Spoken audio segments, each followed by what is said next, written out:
Здравейте, геймери, приятели от VBOX 7, аз съм Slow Motion. Това е следващия туториал, в който ще ви покажа една доста полезна програма за обработване на клипове. Така, влизате в сайта VBOX 7. Може би някой знае, но някой не знае, така че давате на много надолу, докато стигнете до края на клиповете, търсите блок VBOX 7, ето тук. Очертавам го за тези, които не могат да го видят. Тук натискате върху него и се зарежда vbox7.com. Добре дошъл си, така.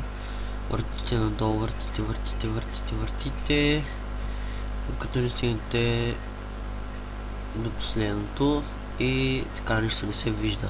Цикаме на по-стари и изкача VBOX 7 конвертор.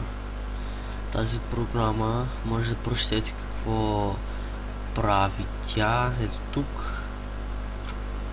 Така, ето това. Предлагате за Windows, за Linux и за Mac. Може да свалите версията така от официалната група на сайта. Какво тази програма прави? ROT5F, така правят нашите конвертори. Ако искате да конвертирате с тази програма, ви я препоръчвам доста горещо, защото тук пише, че може по-лесно да се качват клиповете в сайта, защото тази програма обработва доста по-бързо, лесно и удобно. Доста е проста. Така, нека да я свалим на Windows. И така, вече ми се тегли. Искаме тук. Може би аз имам изтегляна, но не. И аз не знам. Така, отваряме я. Като два пъти, извинете. Два пъти архивира се и така. Yes. Инсталацията ще ви покажа, много е лесна. Така, напред. Така, тук работим така. Инсталираме и готово. Стартираме програмата. Исках да ви покажа просто инсталацията. Така, нека да смолим това. Това е доста проста програма за тези, които може да се оправят с Camtasia, Studio 7 или с Sony Vegas и такива други програми, които са доста по-добри за обработване за ефекти и така, но ето я програмата, показва ви как се инсталира. Видеофайлът, който искате да изберете за конвертация, този, който се заснели, разбира се, който е конвертиран, вече няма да стане.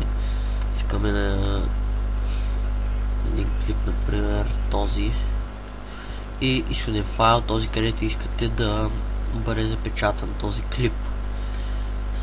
Тук 720 пиксела HD или нормал 480, качеството на звука е високо.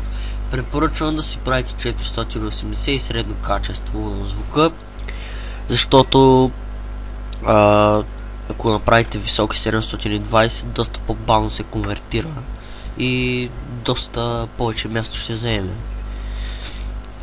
При положение, че моят клип е 30 минути, така аз тази програма изобщо не може да си мисля да конвертирам такъв клип.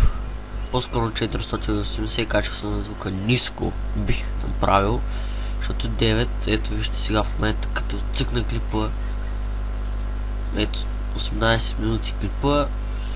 Може би някой друг клип, като Теки 10 или Теки 20, очудващи клипове по 30, по 40 минути правим вече, защото Теките е доста разнообразен и може да се прави. Това беше от мен. Програмата е доста полезна. Конвертирай. Така, 18 минути е продължителността на файла и размер до момента, но така и тук доста по-бързо става, не 3 секунди, 27 минути, така доста време ще може да се конвертира, така че спирам. И това беше от мен, да съм ви полезен. Това беше коментирайте, оценявайте, давайте плющчета, пишете заявки и така нататък. Виждане, бай бай.